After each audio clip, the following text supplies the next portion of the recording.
What is going on, Bottom Line viewers? It's Mitch here of the Bottom Line View, here live to discuss the latest in the NFL, the latest news, the latest rumors. OBJ is on the trade block. Craziness in the NFL. The NFL never stops, guys. This is why we have decided to devote the Bottom Line View to the NFL, because the NFL never stops. It never slows down. We have OBJ, who is on the trade block. The Giants, a lot of madness surrounding that. And really, are the Giants going to re-sign Beckham? Are they going to trade him? Where is he going to go if he gets traded? The LA Rams have signed Ndamukong Suh. So now they have Suh. They have Donald. They're trying to trade for Odell. We got the NFL owners meetings today. Just a lot in the NFL. So if you guys have any questions, I'm here live to answer them. Any questions revolving around OBJ, free agency, anything, your favorite team, let me know your questions surrounding the NFL in the live comment section. If you are watching this after the fact, leave a comment below. Any questions you have for myself, or maybe you want to start a conversation up about Odell. Where do you think he's going to go? What do you think of Suh being signed in LA? And do you think that Suh makes LA and the Rams a Super Bowl competitor? Are they now a Super Bowl contender? So we have a lot to discuss here. And basically, I don't really know where to start because there's so much to talk about. So we're going to try and get in this live hangout. We're going to get to OBJ. We'll get to Suh. And we'll also try and touch on the NFL owners meetings. In the owners meetings, I know that they have discussed a new NFL catch rule. And as far as I have read, it seems like the NFL is going to go in a different direction when it comes to the catch rule. And there's going to be a new catch rule implemented next season. So that's very positive. Very positive. So from what I have gathered from sources around the league is that the NFL is now going to basically, they're going to take out the part of having to catch the ball and take it to the ground. So those catches that were Des Bryant catches, the Jesse James catches, those catches would now be catches. Instead of drops, instead of incompletions, those catches would be catches. So I know if you're a Cowboys fan, if you're a Steelers fan, you're probably a little bit pissed off about that it's been changed now. But nonetheless, at least they're changing it for the better next season. And there'll be more clarity for us as fans, for the people that cover the NFL like myself, and also the NFL players themselves. They know what the catch is, and the refs even really didn't know what the catch was last year. So there was too much of a gray area, and at least now they're making it more black and white and a little bit more, okay, what is the traditional catch in the sense if you're playing in your backyard? So they were getting back to that. As well as at the NFL owners meetings, they're also discussing a lot in terms of pass interference and what the new rules will be for that. So there's a lot to talk about in regards to that. Let me know what you guys think about the pass interference. Do you think that they should keep it the way it is? Do you like it the way it is? Or do you think that they should make it like 15 yards just for every pass interference, 5 yards for illegal contact, whatever? It's an interesting rule. We'll see what happens. But those are the two primary ones that they've been discussing at the NFL owners meetings. Now, Ndamukong Suh signs a 1-year, $14 million contract to go to the LA Rams. I'm excited because, not necessarily because I am a big Suh fan or anything, but I am a big Aaron Donald fan. I like Sean McVay. I like the Rams. They were a great story last year, and I'm an NFL fan, so I like to see this sort of stuff. I like to see dominance with dominance. And now Suh isn't like 2010 Suh or, something like that, like 2012 Suh, but he is still really good. And he's going to be teaming up with Aaron Donald. Aaron Donald last year, I was speaking to a friend this morning about Aaron Donald, and just thinking about that Atlanta Falcons game or in that playoffs, I don't remember a guy getting a pressure every single time he rushed the passer. Like every single time this guy rushed the passer against the Atlanta Falcons, he touched the quarterback. Like I don't think he had one play where he didn't touch the quarterback. So now you have Aaron Donald, the most disruptive, the hardest to handle, and the best defensive player in the NFL. And you have Ndamukong Suh, who played the same position. That's going to be very difficult for teams. And now you also see why teams they're spending more money on the guard position, because this puts more prominence into the player at the center position in terms of the players at the left guard and right guard position. This is huge for the NFL. Not only is it going to be big for the Rams and what they can do pass rushing wise with their front four and with those two guys in the middle, but it also impacts the league because, and the NFC in particular, teams like the Eagles, at the top of the food chain in the NFC, teams like the Vikings, they're going to put more into, and especially the NFC West in the future. If the 49ers want to be big competitors, they need to shore up their interior offensive line. I understand that Suh is only a one-year deal at this point. I'm going to guess that it goes pretty well this year. He plays pretty well. He's a good character, and they end up signing him to a pretty good long-term deal. That's going to be my guess later in the future. But I just think this impacts not only what the Rams can do defensively and how they are as competitors and contenders this season, but I think it also impacts the offensive line position. And I think a lot of teams around the league, even more so over the past couple of years, have been looking at that guard position as a position that's now getting big money because of these guys that can shift from end to D tackle and pass rush from there and in the interior. And now that you have two big guys like Suh and Donald who can wreck both the run and the pass game, who are players that can play on all three downs, the guard position just got more important. The center position just got more important because of this duo in LA. And it's probably the best D tackle duo I've seen in a very long time. Could you guys name me a D tackle duo in recent memory that's somewhat close to the potential of these two together? Obviously, you have like the 70s Steelers, the 90s Eagles, and like when they'd move Reggie White in the middle. But like you don't really have maybe the LA Rams back in the day. But like, when was the last time you had two dominant top 5 D tackles on the same team at the same time? I don't remember the last time that happened. All right, let's get to some of the comments in the chat. Ruben says, if they get OBJ, it's over for the rest of the NFC. Super Bowl 53 will be the Pats versus the Greatest Show on Turf Part 2. I would welcome that. Just to see the Patriots in another Super Bowl, I would welcome that. But that's an interesting prediction. I'm going to get to my prediction as far as not exactly what the Rams are going to be this year, but just what I think they can be a little bit later in this video. But we'll get to that. Zay says, what's up? What's up, Zay? Killin' Boy says, what's up, Mitch? What's going on? Michael says, OBJ to Cleveland. That could happen. I'm going to go over where I think he could go. Zay says he said he's not stepping on the field until he gets a contract. And I need to go on a little bit of a rant here, guys. Okay. I had a little bit of an argument. Was it this morning? No, it was last night, I think. It was last night. I got in a little bit of an argument with Kevil, with AC, with the boys on the Bottom Line View, in the Twitter DMs, talking about OBJ and his impact as a player and whether he should be paid or not. Can we just start this off by saying Odell Beckham Jr. is not a trouble off the field? Can we stop the propaganda and the bull crap that people continue to spew about Odell Beckham Jr.? Okay?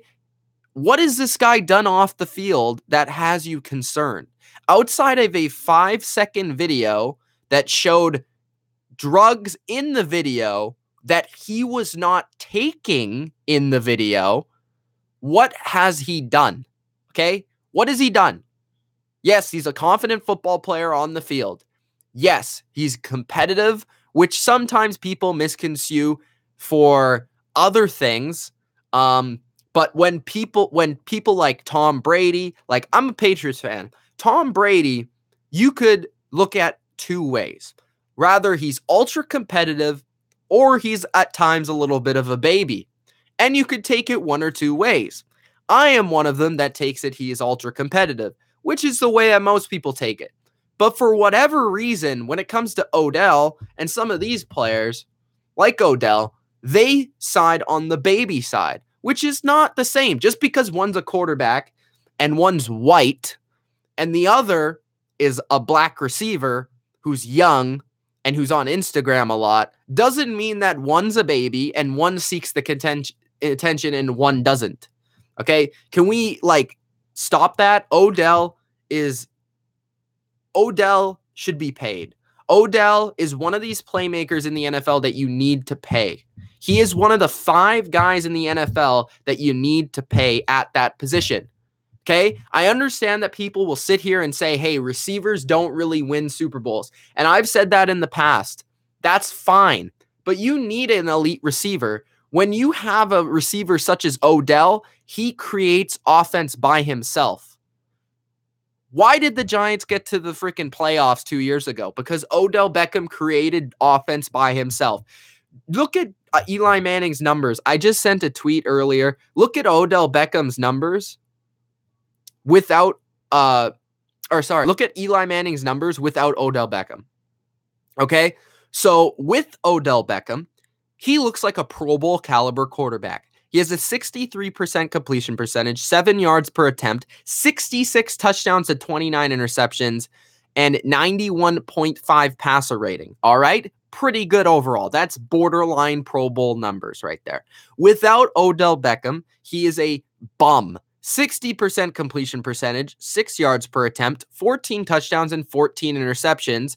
That's terrible. And then you have 75 passer rating, which is garbage. So we're talking about probably, and I said it all last year, probably the most valuable playmaker in the NFL. Not quarterback, not defensive player, because I think that a great defensive player is probably the second best player you can have outside of a quarterback.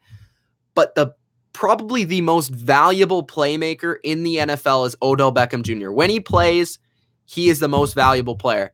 And people seem to forget what he was putting up in terms of statistics before last year. This is a guy that was setting records. The first to 300 receptions.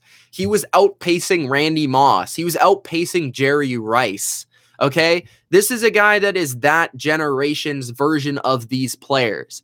If Odell continues to go at the pace that he is going at, we will not just consider Odell a great receiver, but one of the top 5 in NFL history. That is the pace that Odell has set for himself. Yes, he got injured and people seem to forget that, but at the current pace he's at, he could be that way. And now you're talking about Odell possibly being traded because teams don't want to pay him.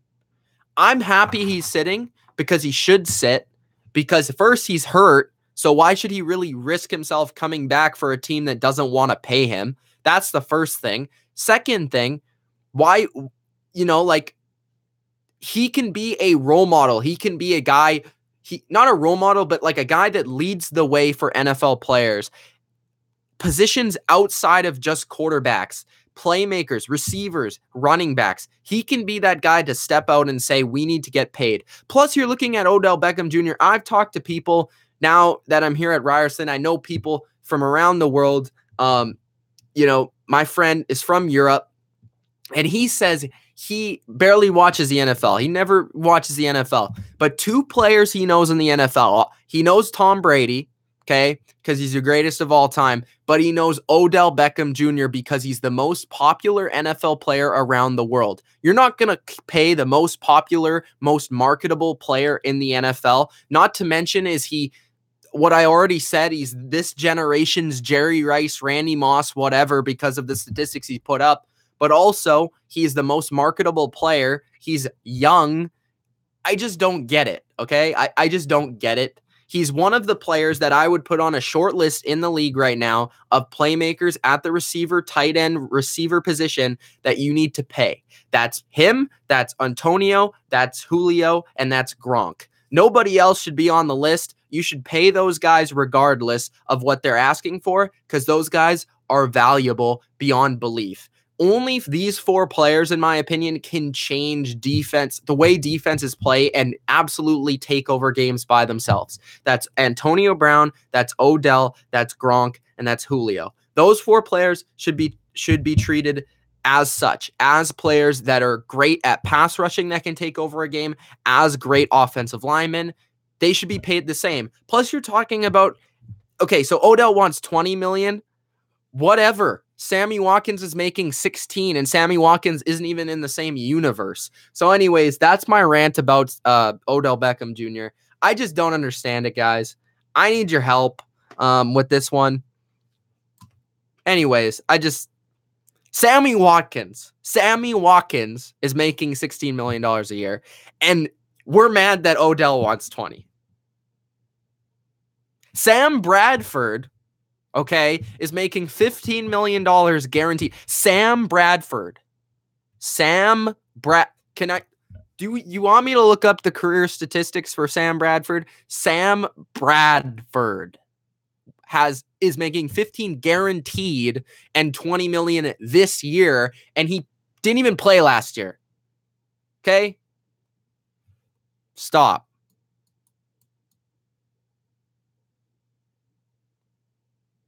Zay says LA versus the Chiefs Super Bowl. Zay says it needs to be at least 10 yards of contact. Zay says he's not the Detroit Suh. The Detroit Suh would stomp on people. The interesting thing I want to see if Stu brings like some sort of aggressive, like, because now they have Suh and they have Talib. So this is a defense that has a little bit of aggressiveness to it. It's a defense that has a little bit of, I don't know, a little bit of, what's the word? They're a bunch of dicks. That's what they are in LA on defense. And I think you want that if you're an LA fan, to be honest. What front does the Rams run? Well, they do run a 3-4, but it will be interesting to see if they run more versatile sets. But what I would think, Zay, is that this means that Suh will play nose tackle, because Aaron Donald already plays end. He never played D tackle or nose tackle in the 3-4 scheme last year. He actually played 3-4 end, like where J.J. Watt would play, for example. Ndamukong Suh would play probably nose tackle if they stick to a 3-4. If they go to a 4-3, obviously they're both D tackles.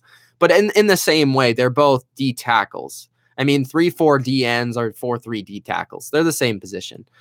Suh could just, I would say, can't really play an end position. I think he's a D tackle or he's a nose tackle. I think he has that flexibility of athleticism to be quick enough to play 4-3 D tackle, but also to be big enough to play 3-4 nose tackle, while Donald is quick enough and fast enough to play 3-4 end or 4-3 D tackle. So that's my opinion.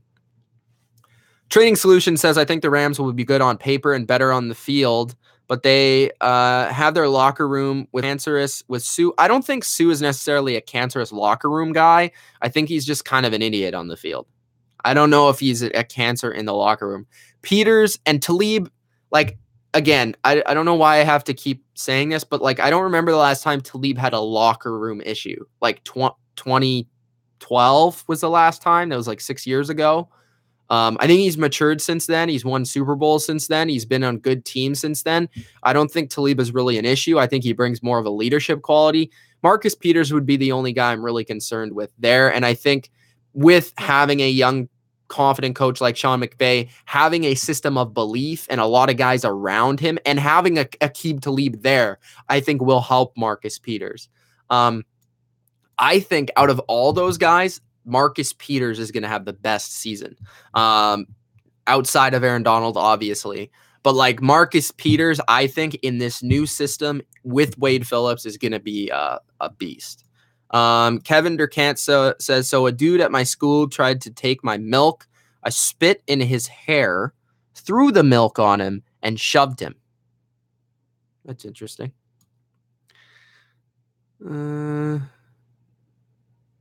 Apparently the Dolphins are better than the Patriots.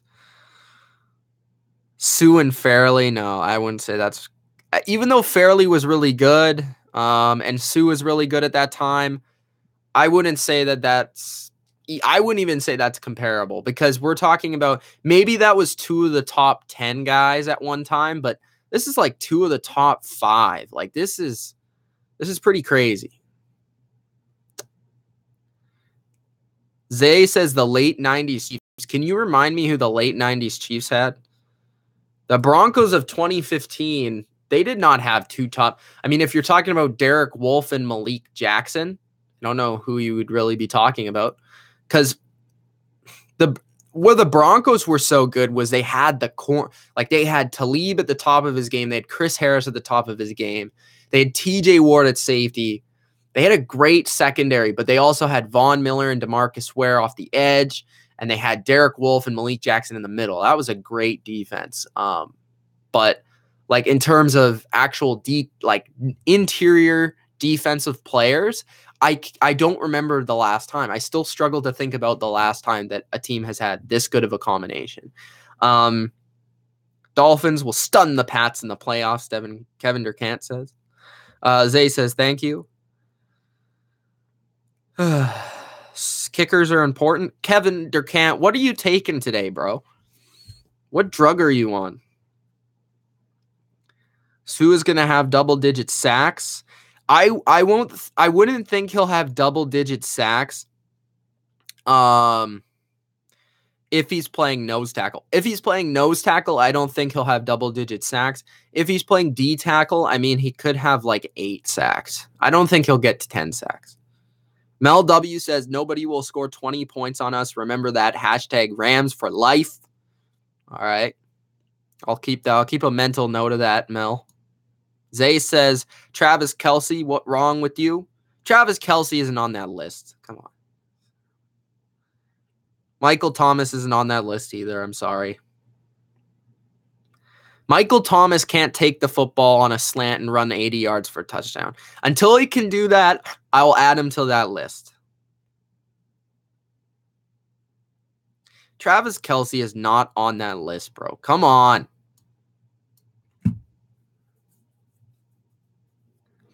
Stop with the Travis Kelce is good as Gronk thing.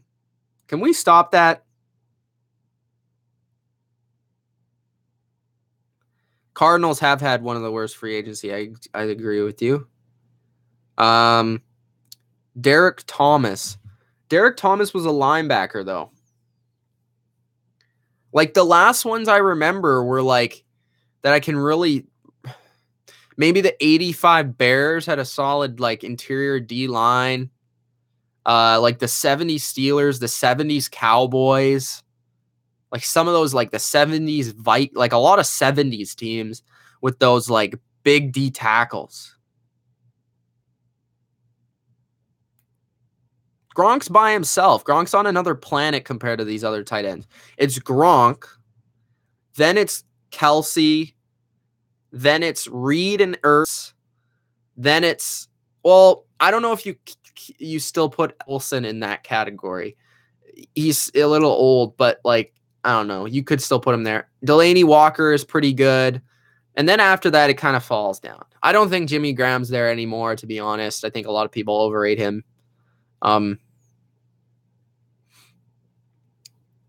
Thomas says, Mo and Mike in Green Bay. Hey, that's a pretty good combination, but Mo needs to step it up. Mo needs to have a better year this year. He needs to bounce back. Okay, so as for Suh and the Rams, so I'm going to be coming out with my post-free agency power ranking soon, sometime in the next couple of days. But I would say that the Rams, they're obviously in the top 3 in the NFC. In my opinion, in the top 4 in the league. If you throw the Patriots in there. Man, that's tough actually, because I think they're close to the Saints and the Vikings. Like, depending on which day, what hour, what minute, I would lean towards one way or the other between the Rams, Saints, and Vikings.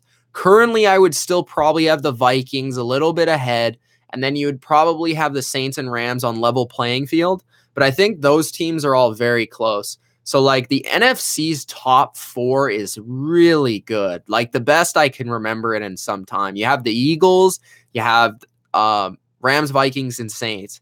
And then after that, I think there's a drop-off. I feel like Atlanta got a little bit worse. Carolina, I feel like, got a little bit worse. There could be some sneaky teams coming in. Like, I feel like a Chicago could take a run this year. But we'll talk about that when we get closer to the season. I just feel like the top 4 for the NFC is really obvious and really, really, really stacked. After that, it's still a really good conference, but I just don't know who the 5 and 6 are in that conference. When it comes to the AFC, I mean, it's still the Patriots and I guess the Jaguars are there. But I think the Rams have definitely, before the Suh move, I still considered the Rams as a team that would make the playoffs, but not really be a contender. And now since they've gotten Suh, I've put them at that level of not just a playoff team, but also a contender. So they've reached that level. Where I felt like before they weren't there, but they were close. Cowboys are not there. I think the Packers would be number 5, but I don't think I would put them at the same level as as 1 through 4. I feel like Eagles, whatever way you put it, other than the Eagles first, obviously, because they won the Super Bowl, and then you have Rams, Saints, Vikings, whatever way you order that, that's the top 4. At number 5, I think I would have the Packers. I agree with Thomas. Number 6, I don't know. I think I would have to say Atlanta. But it would be close. I mean, I think you could say the Falcons, you could say the Panthers. You could argue for the Lions or the 49ers or the Bears or a lot of teams I think could vie for that last spot in terms of talent, in terms of teams that I think are on the rise. It's going to be tough because NFC South is a really good division. NFC North is a really good division. And I think all 4 of those teams in both divisions could make the playoffs in a given scenario. In terms of the NFC East, I don't see a scenario where the Giants or the Redskins make the playoffs. And I don't see a scenario where the Cardinals or the Seahawks make the playoffs. So in that regard, I think all 4 teams in the NFC South and North could make the playoffs. But when it comes to the East and the West, I think only 2 of each teams could make it. But even the Cowboys, I really don't think. I don't see how they really improved, and maybe their offensive line is going to be a little bit better, and that will help them, and Zeke will be back and stuff, and they won't have all the distractions. So I think by that factor, they'll be better, but I just think their defense is still extremely lacking compared to the other teams in the conference, and I just see so many different, more talented teams. Matthew says, new viewer and subscriber. Thank you, Matthew, for subscribing. And I hope you enjoy the channel, bro. If you have any questions, let me know. Jamar says, what about the Bucks as a sleeper? Yeah, I could see them making the playoffs. I just think that there's too many questions. Like they still don't really have a run game. Their offensive line is kind of weak. Jameis Winston's inconsistent. And their defense, while I thought it got better in the offseason, like so far in free agency, like their D-line's gotten a lot better. They've definitely added to their defense. I just don't think they're quite good enough. I think they're in the same Cowboys area where they're a decent team, and maybe in different years they'll be a team to make the playoffs. But I just feel like this year there's so many stacked teams in that NFC. So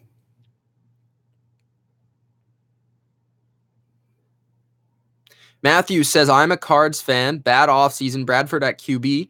No wide receiver other than Fitz. Ouch. Yeah, that Cardinals are in a tough spot. At least you get David Johnson back this year.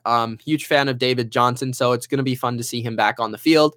And I mean, if Sam Bradford has an okay season and maybe you have a really good defense, you could have a chance. But yeah, I don't really see how they're going to be a great team this year. New coach. I think there's a lot of transition happening on that team. Tyrann Mathieu, losing him does hurt, but at least the Cardinals are a somewhat fun team to watch. They still have good players, and at least you can have the whole farewell tour for Fitz sort of thing. So that will be fun at least. Jamar says Chiefs offense is going to be fun to watch. I think it should be pretty good. Overall, it's going to depend on Mahomes and how mature he is in his first season, but I think it should be good. And they're one of the biggest wild cards in the NFL because the Chiefs could be a team that could go all the way to the Super Bowl, and they're also a team that could miss the playoffs completely. So they're a really big wild card. Chargers are good. I like the Chargers. Everybody's hating on those Chargers, man. Billy knows. Wish the Cardinals would sign Jordan Matthews. The thing about Jordan Matthews, Matthew, is that Jordan Matthews plays the slot receiver, which Fitzgerald's been playing for the last couple of years. So they pretty much play the same position. So it really wouldn't be what's the word? Like it wouldn't be the best because you have two guys that are the same position, and unless Jordan Matthews is signed for the long term and you have him sort of to be replacing Fitz and then you bring in another guy on the outside, like they play the same position right now. So I feel like Jordan Matthews wouldn't be the best help right away. Maybe he could help you in a year or two, and I think like he's a decent receiver, but I just don't think at this time he would really help the Cardinals too much. If you guys haven't hit this, if the subscribe button, if you're new, hit the subscribe button. Also, if you haven't hit the like button already, make sure you hit that like button right now. Hit that notification bell right now if you haven't, just to let me know that you're enjoying the video, enjoying the content on the channel. Hit that like button. Thank you. Thomas says, "Go Pack Go. Glad I got on before you stopped. I like the channel." Thanks, Thomas. Zay says Chargers are very underrated, but no to make the playoffs. I mean, when you look at the AFC, how many teams are more than the Chargers? Maybe 3? Talented. 3, maybe? I mean, there's not a lot. I think the Chargers could definitely make the playoffs. You look, let's say the Patriots should make the playoffs. You have the Jaguars, who you would think would make the playoffs. The Steelers are going to make the playoffs. So there's 3 teams. Those are the 3 top teams. And then after that, I mean, it's open. You have the Chiefs, who are a steady, reliable. They have a good head coach. They should make the playoffs. So you have the Chiefs. After that, my guesses would be that the Texans and the Chargers are the next 2 teams to make it in. Besides that, I mean, you have a huge wild card in the Raiders and John Gruden. You have the Bengals are still a talented team, but they're not nearly as good as they used to be. The AFC East is a complete crapshoot this year. It's terrible. I don't think the Bills will be as good because they won't have the quarterback play. The Jets might be actually kind of sneaky decent, but I don't think that they'll make the playoffs. The Dolphins, if everything goes right, maybe. But this is a conference that's supremely weak. The Broncos would be extremely, I don't think it would happen because I still think they have too many holes on their team, but you never really count them out with at least a different quarterback in there with Case Keenum. So, yeah, I would say the top 6 teams in the AFC, you have the Patriots, you have the Jaguars, Steelers. At number 4, I'd still probably have the Chiefs. Or no, I'd probably have the Texans, Chiefs, then Chargers. So you have those 6 teams that I think are playoff teams in the AFC at this moment. And I think that's probably how my playoff predictions will shape out in the AFC. I think those 6 teams kind of do stand above everybody else, in my opinion. Like I said with the NFC, I think the top 4 is pretty decided with number 5 and 6 sort of up in the air. The AFC, I mean, the 6 teams that I just named, I feel pretty confident in all of them having good seasons. I mean, you could see, like I said, other teams have good seasons, but you never know in the NFL. That's why we watch, and that's why they play the games. So, AFC is pretty mediocre though compared to the NFC. Jamar says, "Who do you think the Giants? What do you think about the Giants not drafting a quarterback and letting Davis Webb start or get mentored by Eli Manning?" Eli Manning is going to start this year. I'm almost 90% confident in that.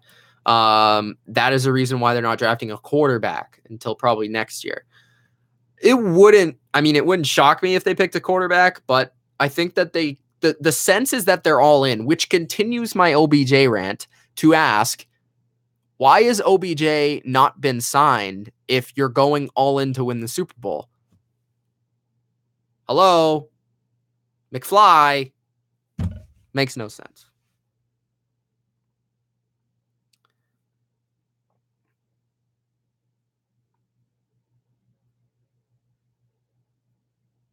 No, the Eagles didn't cheat in the Super. They didn't cheat. They got away with a call. They didn't cheat. The Philly special was actually illegal because of where the guy lined up on the line of scrimmage. But I'm not going to say that the Patriots lost the Super Bowl because of that happening. But that technically they didn't cheat. Technically, they should have gotten called on a penalty on that play. But it is what it is. Kevin Durant says Pats, Dolphins, Raiders, Steelers, Jags, Titans, Texans, and Chiefs. Also the Titans. I forgot to mention the Titans. Titans are good. I think the Titans would be in the conversation for the playoffs. But I still don't have a lot of confidence in the man Marcus Mariota. Are you asking me how is he offside? He was lined offside. You can look up. There's a picture of it, actually. But it's not an excuse. The Patriots lost the game. The Eagles were the better team. You can't take it back now. It's just the rule. Like it should have been a flag, but whatever. It wasn't even like discussed till after the game. So like nobody even brought it up while the game happened. Training solutions, I think it's fine because the Pats got 50-50 calls all year. Yeah, well, everybody gets 50-50 calls. I heard the Packers are going for Odell in a trade. Not true, I hope. I would hope it would be true. If he goes to the Patriots, I'll be ecstatic. I don't think it's true though. I haven't heard any rumors about Odell Beckham other than Rams are willing to trade their first round pick. Rams are at the top, Browns are right under them. Now that leads me into where I think he could go. Obviously, I think the Colts need a receiver other than T.Y. Hilton. I think it would be very fascinating to watch Andrew Luck come back, have Odell Beckham and T.Y. Hilton. That would be a very fun team. Plus, they have the salary cap to do so. They didn't really spend a lot in free agency. They need another weapon on offense. I think the Colts would be a good destination. 49ers still have the money, and that would be amazing because I think they're still looking for that Julio Jones from the Atlanta offense. Man, if San Francisco had Odell Beckham, that 49ers offense, that 49ers team would be dangerous. I mean, they would be good because Kyle Shanahan can do so much with that guy and just scheme him up in a way that with all the rest of the guys, they have Goodwin, Garcon, McKinnon. That would be an awesome, place for him to go. Green Bay reportedly, they had interest in Sammy Watkins. So I guess they want a receiver, but I don't know how much legitimacy I would put with the name of Odell, because I just think he would cost too much for them and be too much for them when re-signing him. So I don't think that the Packers would be in that conversation. But I think, like I said, I think the Colts would be, the Browns, the Rams, the 49ers. I think those teams would all kind of take a look at him and potentially trade for him, but we'll see.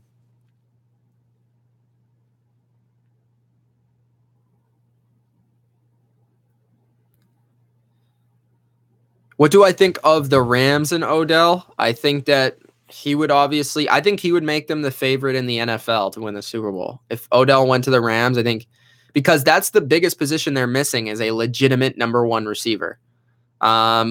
They have Robert Woods, who's like a good number two, and he played really well last year, don't get me wrong, but they still lack that legitimate number one. They lacked that last year. They lacked that playmaker, really. All right, guys. I think I'm pretty much done here. We've been about 40 minutes. I hope you've enjoyed this live video. Thank you for joining me here. If you haven't already, hit the like button. subscribe to the Bottom Line View for more NFL. And also hit the notification bell to get updated with the latest in the Bottom Line View. If you hit that notification bell, boom, you'll get the notifications to your email, to your phone right away for you to know that there's a new video on the Bottom Line View. So the notification bell is absolutely crucial. If you've subscribed, hit it. Also, like the video again, and thank you guys for sticking around here for another live video. It's been Mitch of the Bottom Line View. Have a nice night. Peace out. It's exciting what we've seen in the NFL this offseason. I can't wait for the draft. We're going to have a live video. It's going to be awesome. All right, guys. Peace.